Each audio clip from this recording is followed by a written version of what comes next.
الله أكبر الله أكبر الله أكبر لا إله إلا الله الله أكبر الله أكبر ولله الحمد الله أكبر الله أكبر الله أكبر لا إله إلا الله الله أكبر الله أكبر ولله الحمد. بسم الله الرحمن الرحيم.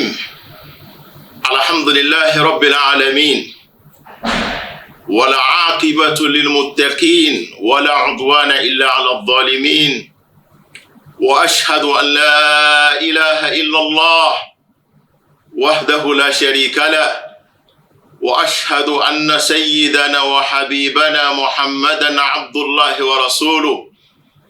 اللهم صل وسلم وبارك على نبينا محمد وعلى آله وصحبه ومن صار على نهجهم إلى يوم الدين. أما بعد، السلام عليكم ورحمة الله وبركاته. Adu ọpẹ́ fún Ọlọ́run, a jẹ́rìí pé kò sí ọba kan tó sìn, tó yìn, tó gbógo fún lẹ́yìn Ọlọ́run. A sì jẹ́rìí pé Ànábì Muhammad ẹrú Ọlọ́run ọba ni, òjíṣẹ́ Ọlọ́run ni.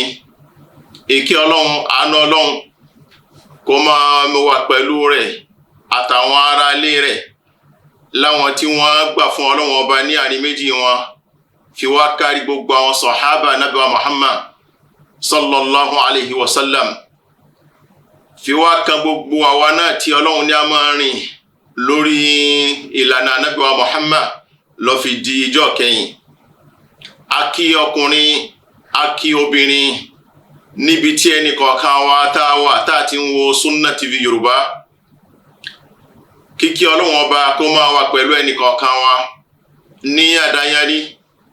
A kí àwọn olùgbọ̀wọ́ ètò wa ní Sunna TV Yorùbá láti ibi tó ti bẹ̀rẹ̀ wá fi débi tó parí sí. Ọlọ́run ọba ní ọba ẹlẹ́san bá ní san wọ́n lẹ́san rẹ̀.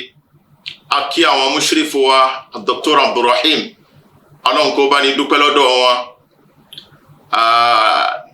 A tún wá kíra wa ní òkú kan tó ṣe sábàbí ètò yìí náà ní ìpalẹ̀mọ́ ọdún ńlá tá à ń pè ní ọdún Iléyá. Abẹ́ Ọlọ́run ọba, Ọlọ́run máṣá gba gbogbo tá a ṣe nínú àsìkò yìí tọ́dún ó fi dé. Ọlọ́run máṣá ká sínú iṣẹ́ rẹ̀ ẹnìkọ̀ọ̀kan wa. Àsìkò tá a wà yìí, àsìkò kan ni tó ṣe pé ó tóbi púpọ̀ lọ́dọ̀ Ọlọ́run, tí Ọlọ́run ọba sì fẹ́ràn rẹ̀ púpọ̀. Ẹ gbọ́dọ̀ máa ṣe iṣẹ́ dáadáa. Bí oṣù hajj bó bá ti lé, ó di dandan pé kéèyàn ṣe gbogbo agbára láti lè fi máa wá ìyọ́nú Ọlọ́run ọba pẹ̀lú àwọn iṣẹ́ rere nínú àwọn mẹ́wàá bẹ̀rẹ̀ oṣù yìí. Mẹ́wàá bẹ̀rẹ̀ oṣù yìí ó lọ́lá pọ̀. Láti bí ìjọ́ mẹ́ta láti ń gbọ́ ọ̀pọ̀lọpọ̀ àwọn ọ̀rọ̀ láwọn wáàsí, láwọn ìdánilẹ́kọ̀ọ́ tó pọ̀ tó láǹfààní, tó ṣe pé látara rẹ̀ ẹnìkọ̀ọ̀kan wa à ń kọ́ súnà Ànábì Muhammad, ìlànà Ànábì Muhammad láàrin àwọn ọjọ́ mẹ́wẹ̀ẹ̀wá yìí. Àwọn ọjọ́ mẹ́wẹ̀ẹ̀wá yìí iṣẹ́ pọ̀ ń bẹ, láwọn iṣẹ́ tó dáa tó sì lórí lọ́dọ̀ Ọlọ́run. Nínú àwọn iṣẹ́ wọ̀nyí, a fi mélòó kan fi bára wa sọ̀rọ̀. Èyí tá a fẹ́ fi bára wa sọ̀rọ̀ ní dédé àkókò yìí náà ni ìlànà Ànábì Muhammad sallallahu alayhi wa sallam nípa ìrun kíkí. Báwo l'Ànábì ṣe ń kí ìrun ọdún gbà. Gbogbo wa náà láti mọ̀ pé tó ọdún ti wà níwájú wa báyìí, a kí ìrun ọdún. Ìrun ọdún kíkí bó l'Ànábì ṣe kí gbà. kí làwọn sunna nabi àwọn lànà nabi nínú ìrun ọdún kíkí a sọ ọ̀rọ̀ nípa rẹ̀. Bákan náà bàbá kí ìrun bùṣe níjọ́ ọdún ohun tí máa ń tẹ̀lé kó tó di pé a máa sáré lọ pẹran náà ni khutuba imam. A tún sọ ọ̀rọ̀ nípa khutuba bákan náà nítorí pé àwọn kankan ni tó ṣe pàtàkì púpọ̀ ṣùgbọ́n àwa mùsùlùmí Ọlọ́run kó ṣàánú wa bàbá ti kírun bùṣe à ń sáré lọ ni a fẹ́ lọ pẹran tá a sì mọ̀ pé khutuba yẹn náà gbòǹgbò kan lòun náà jẹ́ ní ìjọ ọdún tá a gbọ́dọ̀ jọ láàrẹ̀. A sọ ọ̀rọ̀ nípa àwọn nǹkan méjèèjì wọ̀nyí. A bẹ̀ Ọlọ́run ọba gbogbo ohun tí a bá wí Ọlọ́run jẹ́ ó ṣe ẹnìkọ̀ọ̀kan wa ní àǹfààní kó wúlò fún ẹni tí ń sọ kó sì wúlò fún gbogbo àwa náà tí à ń gbọ́ kí Ọlọ́run ọba kó wá ka gbogbo rẹ̀ sínú iṣẹ́ rí ẹnìkọ̀ọ̀kan wa ní dédé àkókò tá a wà yìí láwọn ọjọ́ àlùbáríkà tí a wà yìí. Alákọ̀ọ́kọ́ ń bẹ ibi tá a ti gbé ọ̀rọ̀ náà ni pé ìkànnà àwọn hadith tó ṣe pé ó lọ́lá púpọ̀ tí ànábì fi ròyìn mẹ́wàá bẹ̀rẹ̀ oṣù Dhul-Hijjah fún wa. Oṣù Dhul-Hijjah òun náà ni oṣù kejìlá inú oṣù òkè. Oṣù yìí oṣù tó tóbi púpọ̀ ni. Oṣù kan tó kù náà nìyẹn tó ṣe pé ọdún táǹkà ọdún àwa mùsùlùmí ọdún yìí ó fi tán. Ẹ wá rí oṣù yìí pàtàkì jùlọ mẹ́wàá bẹ̀rẹ̀ oṣù yìí. Ànábì wa Muhammad sallallahu alayhi wa sallam inú hadith tí ìkànnà àwọn sahaba tó tóbi púpọ̀ tá ń pè ní Abdullahi ibn Abbas radiyallahu anhuma Ọlọ́run kó bá ní yọ́nú sí òun àti bàbá rẹ̀. Ó gba hadithi kan wá láti ọ̀dọ̀ Ànábì wa Muhammad sallallahu alayhi wa sallam. Hadithi kan ni tó sì fẹsẹ̀ nílẹ̀ tí ń bẹ lọ́dọ̀ ìmáàmù wa àfáà wa al-Bukhari Ọlọ́run kó bá ní kẹ́. Hadithi Ànábì ń sọ fún wa sallallahu alayhi wa sallam pé ma min ayyamin al-amalu salihu fiha ahabbu ila Allahi min hadhihi al-ayyam al-ashr. Ànábì jẹ́ ó yé wa sallallahu alayhi wa sallam pé kò sí ọjọ́ kan bàbá sọ pé àwọn ọjọ́ báyìí ló dáa àwọn ọjọ́ báyìí ló dáa bàbá sọ pé tó àwọn ọjọ́ wo níṣẹ́ rere ó dùn mọ́ Ọlọ́run Ọba ń bẹ púpọ̀ jù tí Ọlọ́run Ọba fẹ́ràn iṣẹ́ rere ń bẹ jù. Kò síjọ́ tí Ọlọ́run Ọba ò fẹ́ràn iṣẹ́ dáadáa ṣùgbọ́n àwọn iṣẹ́ kan wá àwọn ọjọ́ kan wá ń bẹ tó ṣe pé Ọlọ́run Ọba ó fẹ́ràn ká máa ṣe dáadáa ń bẹ tó sì ìfẹ́ ní pọ̀. Kí làwọn ọjọ́ yìí? Ànábì ní al-ayyam al-ashr náà ni àwọn ọjọ́ mẹ́wàá bẹ̀rẹ̀ oṣù Dhul-Hijjah. Oṣù Dhul-Hijjah bá ṣe ń bára wa sọ̀rọ̀ báyìí alhamdulillah oṣù tó ti bẹ̀rẹ̀ láti Àlàmísì èní ni ló ti bẹ̀rẹ̀. Tẹ́yìn ò sì gbọ́dọ̀ jẹ́ kí ìjọ kan ń bẹ kó bọ́ mọ́yàn lọ́wọ́ nípa iṣẹ́ dáadáa. Ànábì tún fi yí wa bákan náà nínú hadithi míì ń pé afdal ayyami dunya ayyamul ashr. Àwọn ọjọ́ tí fi ń dáa jù nínú àwọn ọjọ́ ilé ayé tí fi ń lálùbáríkà jù tí fi ń lóore jù tí Ọlọ́run Ọba fẹ́ràn rẹ̀ jù náà ni ayyamul ashr àwọn ọjọ́ mẹ́wàá bẹ̀rẹ̀ oṣù Dhul-Hijjah. Ọ̀dà kí ni ìbéèrè wa kí ni ohun tó fà á táwọn ọjọ́ mẹ́wàá yìí tó fi lóore jù tó fi dáa jù tó fi lálùbáríkà jù? Ọlọ́run Ọba tí ọlá rẹ̀ tóbi Ọlọ́run jẹ́ ó yé wa inú al-Qur'an nítorí pé Ọlọ́run Ọba fi àwọn ọjọ́ wọ̀nyí Ọlọ́run Ọba gan fi búra nínú al-Qur'an wal fajri wa layalin ashr. Ọlọ́run Ọba fi àwọn òru mẹ́wàá kan fi búra tó ṣe pé àwọn àfáàsì jẹ́ ó yé wa pé ohun tí Ọlọ́run Ọba gbà lérò pẹ̀lú rẹ̀ náà ni àwọn ọjọ́ mẹ́wàá yìí.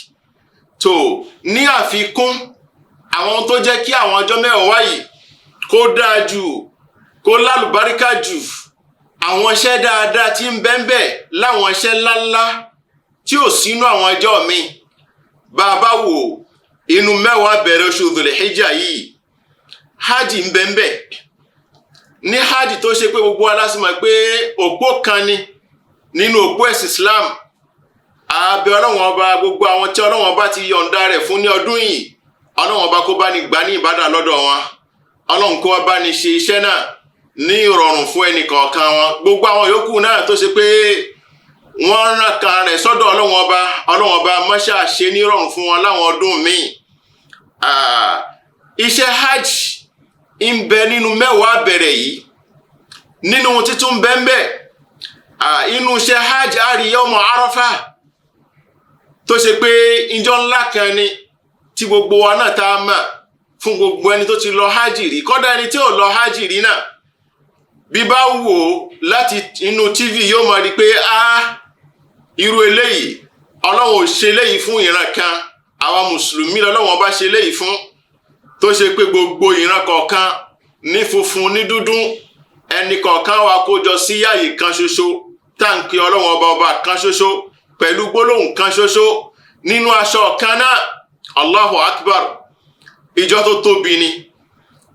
Inú mẹ́wàá bẹ̀rẹ̀ oṣù Dhul-Hijjah yìí náà ló wà. Bá a bá tún wò á tún rí i pé inú mẹ́wàá yìí náà la tún ṣe ọdún léyá tí gbogbo á mọ̀ sí ọdún léyá ìyẹn ọdún ńlá. Aṣọ ọdún á lọ kírun ọdún. Nínú mẹ́wàá yìí náà látún pa ẹran ọdún. Allahu Akbar, ẹwà àwọn iṣẹ́ ńláńlá tí ń bẹnu mẹ́wàá yìí ti fi yé wa pé àwọn àsìkò kan ní tẹ́yìn ò gbọ́dọ̀ pàdánù rẹ̀. Ẹ̀yin ó gbìyànjú púpọ̀ láti lè súnmọ́ Ọlọ́run ọba ń bẹ̀. Àwọn kan tá a kà yìí ó tó wá kó àwọn iṣẹ́ míì gẹ́gẹ́ bí àwẹ̀, ká máa gbàwẹ̀, ká máa tọrẹ, ká máa ṣe sàrà, ká máa ṣe dáadáa ẹ̀rí nínú mẹ́wàá yìí náà ni. Ṣùgbọ́n èyí tá a fẹ́ lò lásìkò yìí nínú ọ̀rọ̀ wa náà ni ìrun ọdún tí ànábì kí sallallahu alayhi wa sallam. Ìrun ọdún tí ànábì wa Muhammad sallallahu alayhi wa sallam kí ó dá púpọ̀ kẹ́yìn mọ̀ pé bó lànábì ṣe kí ìrun ọdún gbà àti pé ìrun yìí gan ìrun ọdún tá à ń sọ kí ni ìpìlẹ̀ ìrun yìí nínú Islam. Ǹjẹ́ ìrun kan ni tó ní ìpìlẹ̀ tó ṣe pé Al-Qur'an ó sọ̀rọ̀ ń pa rẹ̀, Ànábì sallallahu alayhi wa sallam Ànábì náà sọ̀rọ̀ ń pa rẹ̀, àpéjọ àwọn olùmọ̀ ǹjẹ́ àwọn náà wọ́n sọ kankan ń pa rẹ̀? Ǹjẹ́ a rí àwọn orípa kan fún ìrun yìí? Bẹ́ẹ̀ ni tá a bá padà sínú Al-Qur'an ká fi wo ìrun ọdún tá à ń kí pé ìrun ọdún tí à ń kí ǹjẹ́ ó lákọọ́lẹ̀ nínú Al-Qur'an. Ẹ̀yẹn gbọ́dọ̀ mọ ohun tí ń ṣe kó o pé ihun tá à ń ṣe ó yẹ ká bira wa léèrè náà pé ọ̀dà à ń lọ kírun. Ǹjẹ́ Ọlọ́run bá sọ ọ̀rọ̀ nípa ìrun yìí? Ìbéèrè tó yẹ kí mùsùlùmí kó máa bira rẹ̀ ni, nítorí pé ìjọ tí wọ́n lọ béèrè lọ́rọ̀ ń pé ọ̀dà ẹ̀ ń lọ kírun, ibo ni ìrun náà wà? Ẹ fún wa lẹ́rìí rẹ̀. Ẹ jẹ́ ó yé wọn pé ẹ̀rí rẹ̀ ń bẹ nínú Al-Qur'an ní ohun tí ò sọnù ní súrà tó ṣe pé àtọmọdé àtàgbà gbogbo àlá máa ń ka súrà yìí, Suratul Kawthar tí Ọlọ́run bá sọ fún wa ba'da a'udhu billahi minash shaitanir rajim. Ọlọ́run ní inna a'tainakal kawthar fasalli li rabbika wanhar. Ọlọ́run ní inna a'tainaka, inna dájúdájú àwọn Ọlọ́run. Àwọn gbólóhùn kan ni ẹ tó ṣe pé ẹ̀dá ò lè sọ pé kò lè lo àwa fún rárá rẹ̀. Èmi ní sọ ńgbà tí mo bá sọ pé tó àwa ó ti kó ọ̀pọ̀lọpọ̀ ọjọ́ tí ì ṣe pé èmi nìkan ò lè sọ pé àwa bí ìbá ṣe ti kárí mi ti ìgbéra ẹni ga. Ẹ̀yin ò sì gbọ́dọ̀ máa kílẹ̀ yẹn jẹ́ tí ó máa gbéra rẹ̀ ga tí ó wà sọ pé àwa ẹ̀yàn kì í sọ bẹ́ẹ̀. Ọlọ́run nìkan ló lè sọ, òun nìkan lọ́ba tó lè sọ pé tó àwa ó tó sọ. Gbogbo nǹkan lọ́lọ́run fi lè sọ. Òun nìkan náà sì ni tí ò pé méjì. Òun kan náà ni kò sórogún fún. Ẹnìkan ò rán lọ́wọ́ nínú ohun tí ń ṣe, kò ní mínísítà, kò ní député kò ní nǹkan kan òun náà nìkan náà ni ń sì ń sọ fún pé inna dájúdájú àwa Ọlọ́run a'tainaka a fún ìwọ tani ìwọ Ànábì wa Muhammad sallallahu alaihi wasallam a fún ọ a ṣe ẹ́ lóore a bùn ẹ́ lóore kí lóore tí Ọlọ́run bá bùn Ànábì wa Muhammad sallallahu alaihi wasallam al-Kawthar náà ni oore ńlá oore tó tóbi tó ṣe pé oore tí kò ṣe ká inú oore yìí náà làwọn náà ń jẹ lẹ́nìí ẹ̀rí inú oore tí Ọlọ́run bá ṣe fún Ànábì Muhammad sallallahu alaihi wasallam Ọlọ́run tó ṣe àbàtà fún tó ṣe pé ìyẹn odò ńlá ni ń pé eléyìí ìwọ la ṣe fún nínú ọgbà àlìjánná ẹ̀rí àwọn àfáà tú sọ́nà púpọ̀ ẹ̀rí àmọ́ oore tó tóbi jù ìwọ Ànábì la ṣe fún tá a ṣe fún ẹnìkan inna a'tainaka al-Kawthar ìwọ Ànábì dájúdájú àwọn Ọlọ́run ọba aṣọ oore tó tóbi fún ìwọ Ànábì lórí oore ńlá fún oore Ànábì wa Muhammad sallallahu alaihi wasallam lẹ́yìn nìkan níbi tá a fẹ́ lò nínú àyà yìí Ọlọ́run ní fasalli ibi sọ̀láàtù ti wáyé ní ìrun sọ́lá sọ́lì ẹ̀rí àti kọ́ ní lóga ọ̀rọ̀ bí àpòpọ̀ pé iṣẹ́ lọ́dọ̀ àwọn Lárúbáwá ọ̀nà mẹ́ta ló pín sí ẹ̀rí ààrẹ ìta ti ṣe wá lọ a sì rí ìta ń ṣe lọ́wọ́ a sì tún rí àṣẹ lélẹ́yìí fasọ́lì bó bá rí bẹ́ẹ̀ fasọ́lì ǹjẹ́ lọ kírun ẹ̀rí irun lọ́lọ́wọ́n ọba sọ fasọ́lì li rabbika lọ kírun fún Ọlọ́wọ́n ọba rẹ wanahar tó bá kírun bù ṣe kó wá pa ẹran ìyẹn ń pé irun làkọ́kọ́ bẹ́yẹn bá kí irun bù ṣe kó wá pa ẹran ẹni tó bá sọ pé tó bọ́yá súrà yìí àbí áyà yìí kò lọ fún ọdún léyà á sọ fún pé tó náhàrù tí Ọlọ́run ọba sọ níparí rẹ̀ ìfi yé wa pé Ọlọ́run ọba ò mí nìkan kò mí ní irun mímọ́ nínú súrà yìí tó kọjá irun léyà náà lọ́wọ́ bá mí nì nítorí pé kò síbi kan tá a ti ń pa ẹran léyà bí ìbá ṣe inú ọdún léyà ṣàrísìn ohun tá a fẹ́ lò asọ́láàt Ọlọ́wọ́n bá pa Ànábì láṣẹ pé kó kí irun ibi tí irun ọdún ti bẹ̀rẹ̀ nìyẹn ìyẹn pé súrà yìí áyàtàkà yìí ó dúró ní dúró ẹ̀rí fún wa ń pé irun ọdún tá ń kí kìí ṣe nǹkan ọ̀fẹ́ ẹnu láti ọ̀dọ̀ ẹnìkan àṣẹ ni láti ọ̀dọ̀ Ọlọ́run ọba tẹ̀yàn sì gbọ́dọ̀ lọ kí irun ni fún Ọlọ́run ọba ní ọjọ́ ọdún tàbá kò ń bẹ̀ àtúrí àwọn hadithi mi ẹ̀rí àtúrí àwọn hadithi mi kọ́dà àwọn àfáà wọ́n sọ ọ̀rọ̀ nípa irun yìí pé tá a bá wo irun bẹ́ẹ̀ bá wo ti àwẹ̀ a bá wo irun àwẹ̀ á rí pé Ọlọ́run ọba ó jẹ́ yọ pé zakatul fitri òun lọ́lọ́run ọba gbé síwájú ìrun àwẹ̀ Ọlọ́run wá gbé ìrun síwájú pípa iléyá nínú ọdún iléyá tó ṣe pé nǹkan ọ̀tọ̀ọ̀tọ̀ ni ẹ̀rí qad aflaha man tazakka wa dhakara isma rabbihi fasalla ẹ̀rí fasalla òun wá lẹ́yìn ni ẹ̀rí ó wá lẹ́yìn ni ṣùgbọ́n nínú iléyá a rí pé Ọlọ́run ọba ó ṣe kí ni ó gbé ìrun síwájú ẹ̀rí Ọlọ́run ọba gbé ìrun síwájú abáwo lọ́nà àwọn hadith ìkànnà àwọn sàábí Ànábì wa Muhammad sallallahu alaihi wasallam tá ń pè ní Abi Sa'id al-Khudri radiyallahu anhu ó jẹ́ òye wa pé kana rasulu sallallahu alaihi wasallam yakhruju yawm al-fitr wal adha ila al-musalla Ànábì wa Muhammad sallallahu alaihi wasallam ìmọ̀ ń jáde yóò jáde ní ọjọ́ ọdún àwẹ̀ àbí ọjọ́ ọdún iléyá yóò lọ sí àyè títí ń kírun ìlànà mùsọ́là ní àyè títí ń kírun bá rí bẹ́ẹ̀ ní sáré pé kò sọ pé ìlànà masjid tòun ti pé Ànábì ní masalasi rẹ̀ ó ní masalasi tó ṣe pé bẹ́ẹ̀ bá kírun bẹ́ẹ̀ ládàá rẹ̀ pọ̀ ṣùgbọ́n kana yakhruju ìlànà mùsọ́là Ànábì ó lọ sí pápá ibi títí ń kírun fa awwalu shay'in yabda'u bihi as-salah àkọ́kọ́ nǹkan tí ànábì máa fi bẹ̀rẹ̀ bá ànábì bá dé àyè yìí ìrun lànábì fi ń bẹ̀rẹ̀ tí fi yé wa pé ànábì sallallahu alayhi wa sallam ànábì kí ìrun ọdún lẹ́yìn ìgbà tó bá kí ìrun bùṣe ó tún láwọn nǹkan míì yóò kan kútúbà a máa padà bọ̀ wá sórí ọ̀rọ̀ kútúbà.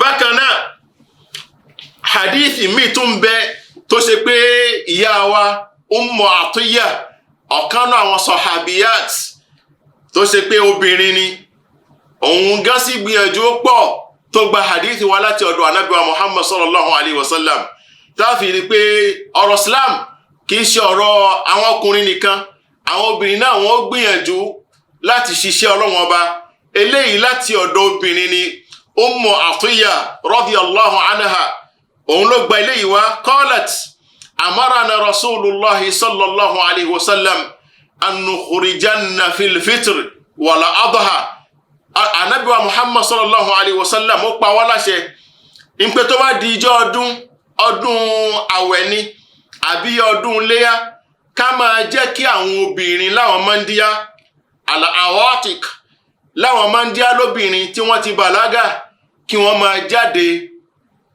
jáde wal-huyyat àtàwọn tí ń bẹ nínú nǹkan oṣù wọn kí wọ́n máa jáde wa dhawatul hudur bákan náà àwọn obìnrin tó ṣe pé àwọn náà wọn kì í jáde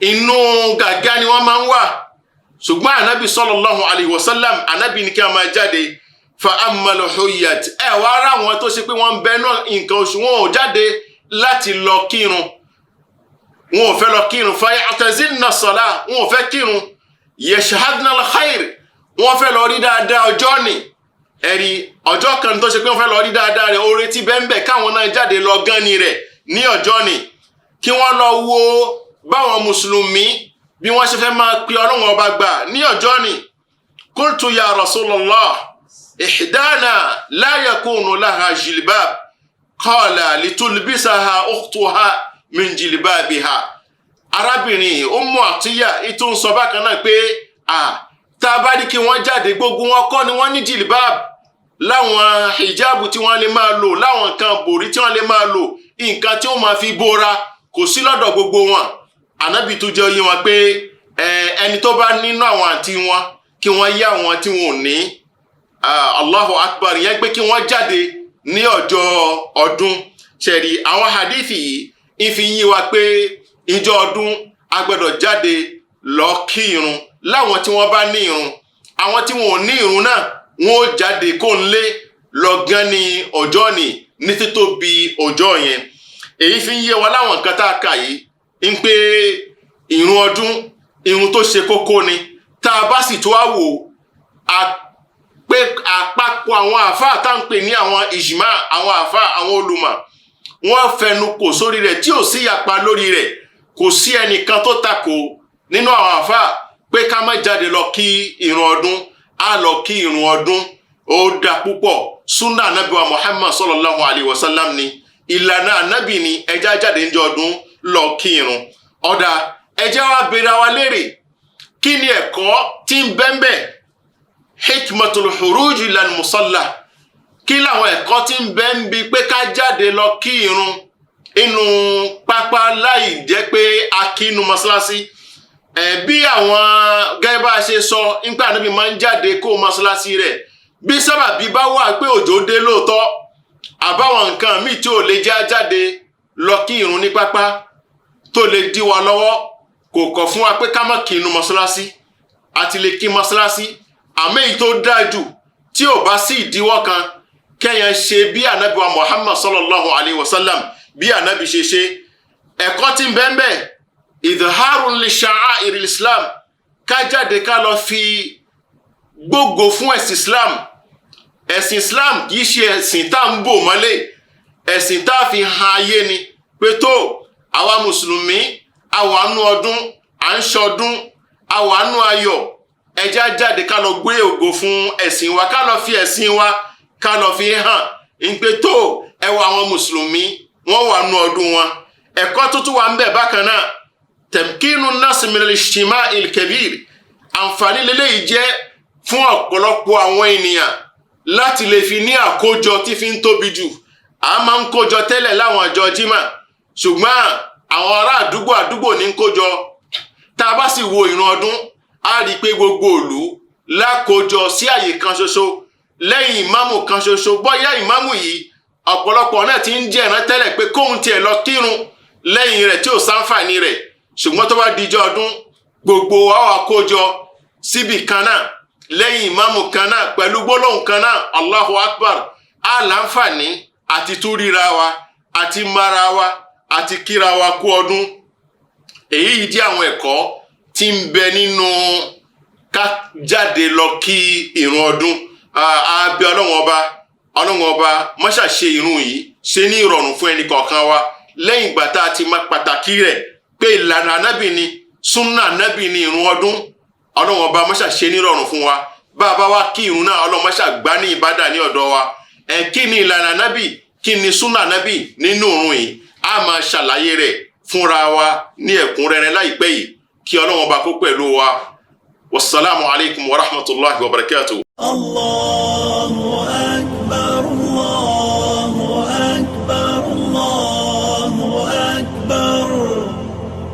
La ilaha illa Allah. Allahu akbar, Allahu akbar. Walillahil hamd. Allahu akbar, Allahu akbar, Allahu akbar. La ilaha illa Allah. Allahu akbar, Allahu akbar. Walillahil hamd. Gẹ́gẹ́ bí àwọn nǹkan tí a ń bá bọ̀ lérí ọ̀rọ̀ ọ̀run àti rí àwọn ẹ̀rí tá a fi ṣàlàyé fúnra wa tí fi ń yé wa pé ìran ọdún ìlànà Ànábì wa Muhammad ni, àṣẹ ni láti ọ̀dọ̀ Ọlọ́run ọba tá a sì lọ kí irun yìí. Nínú àwọn ohun tó sopọ̀ mọ́ irun yìí á ṣàlàyé rẹ̀ fúnra wa. Àkọ́kọ́ ńbẹ̀ náà ni àkókò irun yìí. Irun tó lásìkò ni tá a gbọ́dọ̀ ní àkíyèsí púpọ̀. Irun yìí a lè kí bí oòrùn ò bá tí ì yọ. A kí lẹ́yìn ìgbà tóòrùn bá yọ. Bóòrùn bá kì í ṣe pé ìgbà tóòrùn ń yọ láàkí o.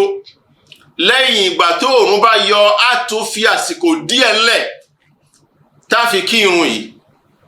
Gẹ́gẹ́ bí ohun tí àwọn àfáà jẹ́ ó yé wa. Nínú àwọn ẹ̀kọ́ bákan náà ni pé ìrun yìí gẹ́gẹ́ bí gbogbo wa ṣe mọ̀ pé ìrun kan tí ò gbọdọ̀ bọ́ fún yàn ẹ̀mẹ́ẹ̀kan náà ní lọ́dún. Ó dáa pípọ̀ káwa imam ẹ má jẹ́ á fi ìkánjú sí, ká lọ lára díẹ̀, ká lọ lára díẹ̀. Lílọ lára rẹ̀ ó ti yàtọ̀ sí ìrun tàwẹ̀. Ìrun tàwẹ̀ bá a bá wò á rí i pé kò sí iṣẹ́ kan tá a fẹ́ ṣe mọ́ lẹ́yìn ìgbà tá a bá kí ìrun àwẹ̀. Ṣùgbọ́n ìrun ti ọdún léyá bá a bá kí ìrun bùṣe tá a gbọ́ kútúbà bùṣe á wà lọ bọ́ sẹ́nu ẹran. Iṣẹ́ ẹran wà nílẹ̀ fún wa. Èyí fi ń yé wa pé àsìkò rẹ̀ ìmọ̀ ń yá ju àsìkò ìrun tí àwẹ̀ lọ. Bá a bá wò lọ́dọ̀ wa ní Benin a rí i pé ìrun ọdún àwẹ̀ aago mẹ́wàá ni wọ́n máa ń gbé ìrun, ni a máa ń kí ìrun àwẹ̀. Ṣùgbọ́n ìrun ti iléyá sábà àwọn iṣẹ́ tí ń bẹ níwájú aago 9 náà ni ìrun ọdún iléyá. Ìrun tó dáa ni tí ò sí ohun tó burú ńbẹ̀. Ṣàrísìn ìrun tó dáa ni. Ká ṣọ́ àsìkò ó dá púpọ̀. Ẹ má jẹ́ á fi àsìkò fi ráre nígbà tá a ti mọ̀ pé ìrun tí wọ́n tètè ń kí síwájú nítorí àwọn iṣẹ́ tí ń bẹ ńlẹ̀. ìhun téèyàn ti mọ̀ pé tó òun fẹ́ lọ ṣe lágo 9 ó di dandan pé káṣó àsìkò látètè fi kó ń lé ká lè bá ìrun yìí kó má wà bọ́ mọ́ wa lọ́wọ́. Ọ̀pọ̀lọpọ̀ náà ni ìrun yìí máa ń bọ́ mọ́ lọ́wọ́ tí ó sì dá, ṣùgbọ́n tá a bá tètè kó ń lé a rí pé alhamdulillah àwa náà á jàǹfààní ìrun yìí ká lè rí ládá tí ń bẹ nínú ìrun ọdún. Nínú àwọn ẹ̀kọ́ títún bẹ́ẹ̀ bákan náà ni pé tó ṣe pé yẹn náà ń bẹnu súnnà Ànábì wa Muhammad sallallahu alaihi wasallam. Ànábì sallallahu alaihi wasallam ní ọjọ́ ọdún Iléyá Ànábì kìí jẹun kó tó di pé yóò lọ kí ìrun. Èyàn wáyé nínú hadith Buraida kana nabiyyu sallallahu alaihi wasallam la yakhruju yawm al-fitr hatta yat'am. Ànábì tó bá di ọjọ́ ọdún àwẹ̀ kìí jáde kó ń lé láì jẹ́ pé ó fi ń jẹ sẹ́nu, ó fi nǹkan sẹ́nu. Yóò fi nǹkan sẹ́nu náà kó tó jáde kó ń lé nínú ọdún àwẹ̀ kó tó di pé yóò lọ kírun. Àmọ́ ti Iléyá la yat'amu yawma an-nahri hatta yusalliya. Ànábì sallallahu alaihi wasallam ó dìgbà tó bá kí ìrun bùṣe, ó di ìgbà tó bá kí ìrun bùṣe kó tó fi nǹkan sẹ́nu. Bí ó bá sì fi nǹkan sẹ́nu yóò jẹ nínú ẹran tó pa, inú rẹ̀ Ànábì ó jẹ. Èyí kìí ṣe pé ká wá lọ sí ọkà sílẹ̀ rẹpẹtẹ pé tó tá bá ti dé lẹ́ẹ̀kan náà ọkà ní lákọ̀ náà má. Súnnà Ànábì wa Muhammad sallallahu alaihi wasallam nítorí ládá oore tí ń bẹ́ẹ̀ ó pọ̀ pé nǹkan àkọ́kọ́ tẹ́yàn ó kọ́ fi sẹ́nu lẹ́yìn ìgbà tẹ́yàn bọ yí dìde kẹ́yàn tètè pa ẹran kó wà àwọn ibi tó ṣe é fi sẹ́nu, tó ṣe é yan, tó ṣe é jẹ nínú ẹran, kó mú díẹ̀ ń bẹ́ẹ̀ kó kọ́ fi yẹn sẹ́nu náà, kó jẹ pé ẹran nì náà lẹ́yàn fi bẹ̀rẹ̀ ń jẹ jíjẹ. Ó dá púpọ̀ nínú súnnà Ànábì wa Muhammad ta'atan lillah. Èyí ìtẹ̀lé àṣẹ Ọlọ́run Ọba ni, ìtẹ̀lé lànà Ọlọ́run Ọba ni, oore sì wà ń bẹ tó pọ̀ ní pé ń tọ́lọ́run Ọba tọ́ lọ́dọ̀ wa náà ni a ṣe. Ìyẹn jẹ́ kan nínú ìlànà Ànábì wa Muhammad sallallahu alaihi wasallam kó tó di pé yóò lọ sí ìdí. Nínú àwọn ìlànà Ànábì bákan náà at-tabkir li salatil Eid. Ìtètè máa jáde kó ń lé lọ kírun ó dá púpọ̀. Ẹ má jẹ́ apẹ́nlé, ẹ já tètè máa jáde. Hadith Abi Umama al-Bahili radiyallahu anhu ó jẹ́ yé wa pé Ànábì sallallahu alaihi wasallam Ànábì ní man ghada ila al-masjid, ẹni bá tètè lọ sí mọ́sálásí, ó lọ síbi tí ó ti kírun láníyàn pé tó kóhun lọ jàǹfààní ń bẹ nítorí pé á kírun á sì gbọ́ kútúbà. Bẹ́yàn bá tètè kó ń lé ní ó fi bá àrùn ní ó sì gbọ́ kútúbà. Ó lọ síbẹ̀ láti lè kọ́ ẹ̀kọ́. Ànábì jẹ́ ó yé wa pé ó ní ẹ̀san gẹ́gẹ́ bí ẹ̀san tá a san fún ẹni tó lọ ṣe hajj. Lóòótọ́ kò ṣeé fi wéra wọn, ṣùgbọ́n yóò gba ládá tó tóbi ní ọ̀dọ̀ Ọlọ́run. Nínú àwọn ẹ̀kọ́ bákan náà al-mashyu ila al-musalla, tá a bá fẹ́ lọ kírun ni pé Ànábì sallallahu alaihi wasallam yakhruju ila al-eid mashiya. Ìmá rìn lọ ibi tí ó ti kírun ni wa yarji'u mashiya. Ìsì máa ń padà lẹ́ni tí ń rìn bí agbára rẹ̀ bá wà pé bí tá ti lọ kírun kò pẹ́ sí ilé ọ̀dọ̀ wa. Ó dá púpọ̀ ká kó ládá, ká gba ẹ̀san ni. Oore ni ká bá kó ká ń bí oore ni. Ṣùgbọ́n tọ́nà ni bá jìn kò sí ohun tó burú bẹ́ẹ̀ kẹ́yàn gbé ọkọ̀ rẹ̀ sọ́nà láti lè fi lọ, nítorí pé ká má nira wa lára. La darara wala dirara, ẹ̀yin ò gbọ́dọ̀ nira rẹ̀ lára.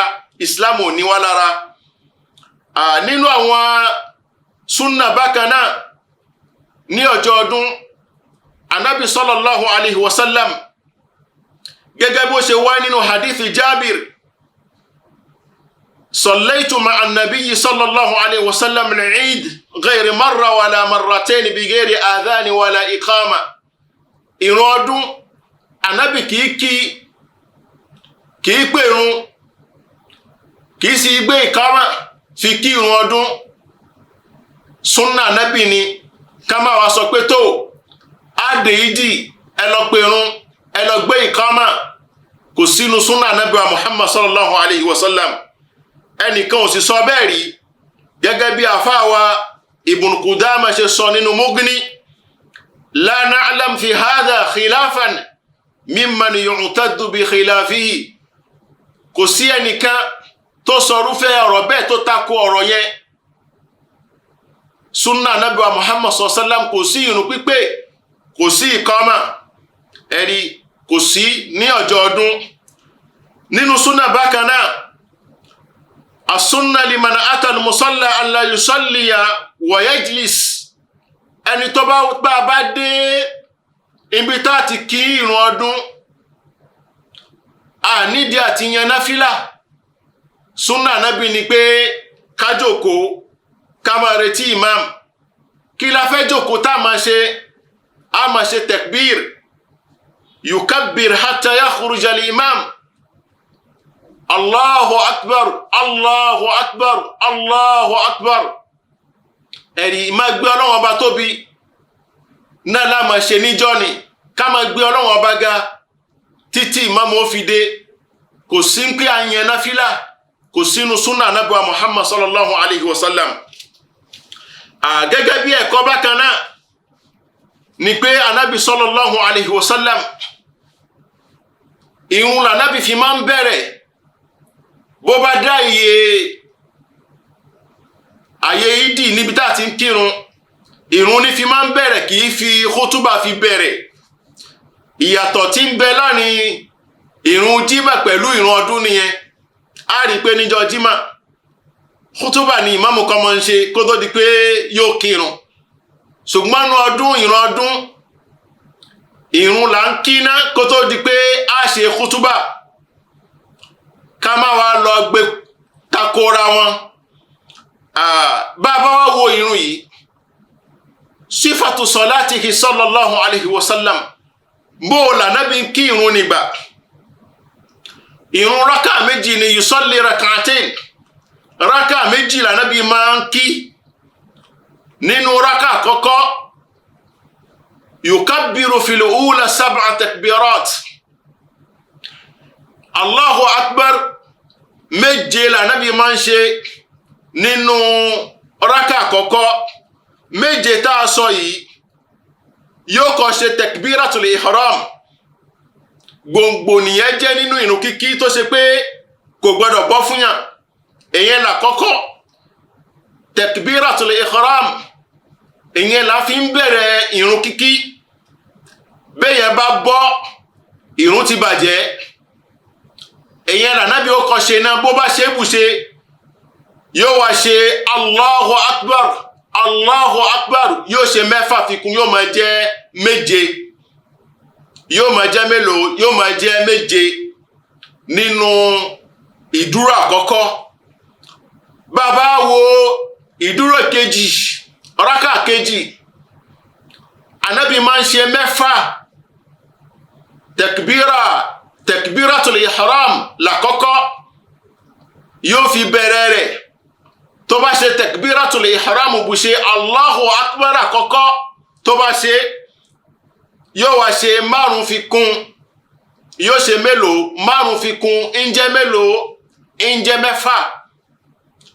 jẹ́ mẹ́fà méje inú tàkọ́kọ́ mẹ́fà nínú tèkejì ẹ má jẹ́ ó dàrú sí wa lóòótọ́ àtúrà àwọn ẹgbàwá omi tí Ànábì sallallahu alaihi wasallam ó ṣe jù bẹ́ẹ̀ lọ ṣùgbọ́n èyí tí ọ̀pọ̀lọpọ̀ àwọn àfáà wọ́n fara mọ́ tó ṣe pé Sheikh al-Islam ibn Taymiyyah rahimahullah Sheikh Abdulaziz bin Baz gbogbo wọn bẹ́ẹ̀ bẹ́ẹ̀ láwọn àfáà tó ṣe pé àwòkọ́ṣe ni wọ́n, ibi tí wọ́n fi sí tí wọ́n tẹ̀ sí náà ni pé 7 lákọ̀ọ́kọ́ 6 lẹ́kejì. Tabako lórí bẹ́ẹ̀ ọ̀rọ̀ wáyé lọ́dọ̀ àwọn àfáà, ǹjẹ́ kankan ń bẹ tí ànábì máa ń wí láàrin àwọn takbiratu wọ̀nyí lẹ́yìn ìgbà tó bá ṣe Allahu Akbar? So àwọn èèyàn lọ sí kò sí àárín nǹkan kan gbà wá, kò sí àkọọ́lẹ̀ kan pé ànábì tún ní nǹkan kan tí máa ń kà láàrin àwọn takbiratu ju pé kó ṣe àwọn takbiratu lọ. Ṣùgbọ́n àwọn àfáà gẹ́gẹ́ bí Imam Shafi'i rahimahullah wọ́n jẹ́ ó yé wa pé inú madhhab ọ̀dọ̀ àwọn Shafi'iyya pé láàrin àwọn takbirat kò sí ohun tó burú láti lè máa ṣe subhanallah walhamdulillah wala ilaha illallah wallahu akbar kẹ́ẹ̀ máa ṣe sínú nígbà tó bá ṣe takbira kan kó tún wí yẹn náà, ṣùgbọ́n kò sí àkọọ́lẹ̀ fún láti ọ̀dọ̀ Ànábì wa Muhammad sallallahu alayhi wa sallam. Lẹ́yìn ìgbà tí Ànábì bá ṣe takbira bù ṣe kí ló kàn? Yóò ka suratul Fatiha, yóò ka kíni suratul Fatiha. Lẹ́yìn ìgbà tó bá ka suratul Fatiha bù ṣe èyàn nínú rákà àkọ́kọ́, Ànábì máa ń ka ó láwọn súwárì tánàbì tún máa ń ka. Yóò ka sabbisma rabbikal a'la, àwọn súra mìíràn tó wà tó ṣe pé Ànábì máa ń ka. Àmọ́ èyí tí ó rọrùn jù tó rọ̀ wá lọ́rùn jù náà ni sabbisma rabbikal a'la.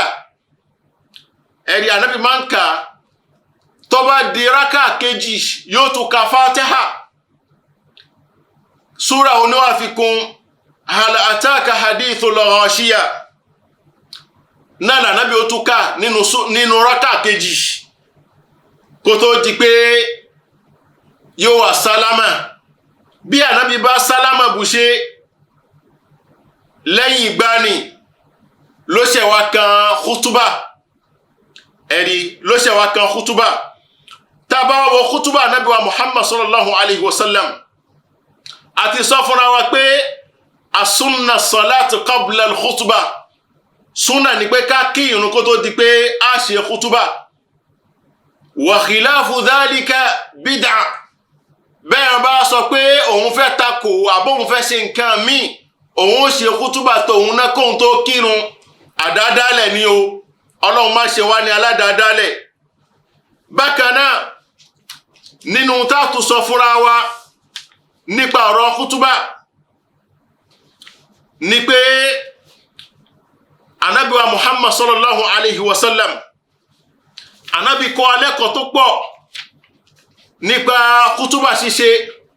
Bá Ànábì bá kírun bù ṣe gẹ́ bá ṣe sọ lẹ́ẹ̀kan, qama muqabili nas, Ànábì ó dìde ni, yóò dìde yóò adójú kọ àwọn ènìyàn.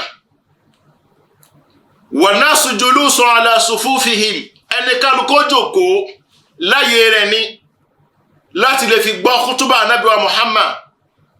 Faya'iduhum wa yusihim, Ànábì ó ṣe wáàsí fún wọn, yóò sọ ọ̀rọ̀ fún wọn, yóò ṣe ìdánilẹ́kọ̀ọ́ fún wọn. Ẹ̀rí yóò ṣe ìdánilẹ́kọ̀ọ́ fún wọn. Yamuruhum, Ànábì ó pa wọ́n láṣẹ àwọn nǹkan tí Ọlọ́run bá fẹ́ máa ṣe ní. Wa yanhahum, àwọn nǹkan tí Ọlọ́run bá kọ̀ fún wa rèé, gbogbo rẹ̀ Ànábì ó kà fún wọn níjọ́ ni. Wa in kana yuridu an yab'ath ba'than ba'athahu aw ya'muru bi shay'in amara bihi. Bó bá fẹ́ pa àṣẹ kan àbó fẹ́ rán ẹnìkan ní kankan, ẹ̀rí yóò pàṣẹ àṣẹ tó bá fẹ́ pa ní ìjọ́ ni. Inú ọ̀rọ̀ Ànábì wa Muhammad sallallahu alaihi wasallam, inú kútúbà rẹ̀, Ànábì máa ń fààyè ńlẹ̀ láti lè fi bá àwọn obìnrin sọ̀rọ̀ púpọ̀ ní ọjọ́ ni. Nínú kútúbà rẹ̀ yóò sọ ọ̀pọ̀lọpọ̀ ọ̀rọ̀ fún àwọn obìnrin ní ọjọ́ ni nínú kútúbà rẹ̀ sallallahu alayhi wa sallam, tó ṣe pé ohun tó ṣe pàtàkì ni. Àwa mùsùlùmí lẹ́ni Ọlọ́run kó ṣàánú wa. ẹ̀rí Ọlọ́run kó ṣàánú wa tá a bá ti kí ìrun bù ṣe àyífara balẹ̀ mọ́ láti sọ pé a fẹ́ fi gbọ́ kútúbà tó sì jẹ́ pé súnà ni pé ká gbọ́ kútúbà yẹn náà. A gbọ́dọ̀ wá kánjú lẹ́yìn ìgbà tí a ti kí ìrun bù ṣe pé tó ó dilé láti lọ pa ẹran kí wá ní àǹfààní tá a rí mú jọ́ọ̀nì. Ó kù díẹ̀ káàtó kẹ́yàn kò ní ayé nì kó má rí àǹfààní kan mú nínú kútúbà. Bá a bá lọ ìdí a kí ìrun a sì gbọ́ kútúbà, méjèèjì ó ṣe pàtàkì púpọ̀. Ẹ̀yin ọmọ ìyá mi nínú Islam, ẹ má jẹ́ a fi kútúbà ọdún fi ṣeré. Ẹ̀mẹ́kan náà ní inú ọdún. Gbogbo ohun tí wọ́n fẹ́ sọ fún wa níjọ́ ni ẹ jẹ́ á farabalẹ̀ ká gbọ́ ohun táwọn ìmáàmù fẹ́ sọ. Èyí ó jẹ́ àárẹ̀ kan tí ń bẹnu àwùjọ wa púpọ̀ pé tá a bá ti kí ìrun bù ṣe a kì í láǹfààní àti gbọ́ kútúbà mọ́. Bá a bá sì wo àwọn sàhábà Ànábì wa Muhammad sallam, wọ́n jókòó wọ́n á dẹtí sí ohun tí Ànábì fẹ́ sọ láti fi gbọ́ Ànábì yẹn ní ìjọ ni. Wọ́n gbọ́ kútúbà Ànábì. Kútúbà ó ṣe kókó ní ìjọ ni, súnà ni tó ṣe pé Ànábì wa Muhammad sallallahu alayhi wa sallam kì í fi ṣeré. Ànábì ó ṣe kútúbà yóò dìde, ìdúró ní máa ń ṣe kútúbà kì í ṣe pé jókòó, yóò dìde. Ọ̀rọ̀ pọ̀ lọ́dọ̀ àwọn àfáà nípa ọ̀rọ̀ kútúbà yìí pé ìjẹ́ a nídìí mímbàr ní ọjọ́ ni. Masala kan ní lọ́dọ̀ àwọn àfáà pé tó Ànábì wa Muhammad sallam, Ànábì ó ṣe kútúbà rẹ̀ lórí mímbàr. Ànábì ó dúró ni, ṣẹ́ni nísìn yóò dúró ni ó fi ṣe kútúbà. Ṣùgbọ́n lẹ́ni tá a bá rí ohun tó ga díẹ̀ nítorí pé kí ìmáàmù kó lè wà ń dúró kí wọ́n fi lè mọ̀ pé ìmáàmù ń bẹ ń dúró, kò tí ì sí ohun tó burú ń bẹ, kò tí ì sí ohun tó burú. Yẹn ò fa ìjà láwùjọ wa pé ká wá torí rẹ̀ pé tó Ànábì sallallahu alayhi wa sallam kò gbé mímbàr, kò dúró lórí mímbàr. Ẹ̀rí ìsìn tá ìmáàmù bá ti rí ohun tó ga díẹ̀ tó lè dúró lórí rẹ̀, ó dá púpọ̀ kó mọ lè jẹ́ àǹfààní fáwọn jàmá ní ìjọ nìkan fi lè máa rí ìmáàmù ránṣẹ́. Ó dọwọ́ ẹnìkọ̀ọ̀kan wa. Ẹ má jẹ́ a fi kútúbà ọdún, ẹ má jẹ́ a fi ṣeré. Ẹ̀mẹ́kan náà ní nínú ọdún. Ìrun ọdún a sọ̀rọ̀ nípa rẹ̀, a sì sọ ọ̀rọ̀ nípa kútúbà náà tó jẹ́ nǹkan méjì. Kí ni ìlànà Ànábì wa Muhammad sallam nínú ìrun yìí? A ṣàlàyé rẹ̀ fún ẹnìkọ̀ọ̀kan wa. Kí ni ìlànà rẹ̀ nínú kútúbà? A ti ṣe àlàyé rẹ̀. Ẹ má jẹ́ káwọn nǹkan méjèèjì kí wọ́n bọ́ fún wa.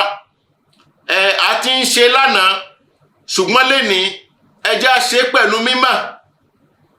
Mímọ̀ ni ẹ jẹ́ a fi ṣe. Ẹ má jẹ́ a fi ìfẹ́ ẹnu fi ṣe. Ẹ má jẹ́ a fi ìfẹ́ ẹnu fi ṣe. Ká ṣe pẹ̀lú mímọ̀, ká ṣe pẹ̀lú ìpáyà Ọlọ́run, ká lè gbẹ ẹ̀san tó wà ń bẹ ní ọ̀dọ̀ Ọlọ́run ọba. A bẹ̀ Ọlọ́run ọba ìrun náà Ọlọ́run má ṣe gbà ní ọ̀dọ̀ wa. Taqabbalallahu minna wa minkum salihal a'mal. A bẹ̀ Ọlọ́run má ṣe gbà gbogbo iṣẹ́ dáadáa wa nínú àwọn ọjọ́ wọ̀nyí. Ọlọ́run má ṣe gbà lọ́dọ̀ wa. Ká sínú ìjọsìn fún ẹnìkọ̀ọ̀kan wa, ká sínú iṣẹ́ rí ẹnìkọ̀ọ̀kan wa. A ti kọ́ra wa ń pé tó níjọ́ ọdún èyí tá a bá kí ìrun bù ṣe, tá a gbọ́ kútúbà bù ṣe, ẹ̀kọ́ tó wà ń bẹ ni pé ká kíra wa, ká yọ̀ mọ́ra wa. A sì ti kọ́ra wa nínú èdè Lárúbáwá pé gbólóhùn tá a máa fi kíra tí Islam ni a máa fi kíra wa. Taqabbalallahu minna wa minkum. Taqabbalallahu minna wa minkum. Ẹja máa wí gbólóhùn yìí ní ìjọ yìí pé Ọlọ́run má ṣàgbà gba ohun tá a ṣe, gba ohun tẹ́yìn náà ṣe. Gbogbo iṣẹ́ ẹnìkọ̀ọ̀kan wa ká ṣàdúrà fúnra wa, ká ṣe fún ẹlòmíì náà. Ọlọ́run má ṣàṣọ́ wa ju ìgbà náà lọ. Gbogbo ìjọsìn wa Ọlọ́run má ṣàfi sínú mizan al-hasanat. La ilaha illallah subhanakallahumma bihamdik ashhadu an la ilaha illa ant astaghfiruka wa atubu ilayk. Wassalamu alaykum wa rahmatullahi wa barakatuhu. الله أكبر الله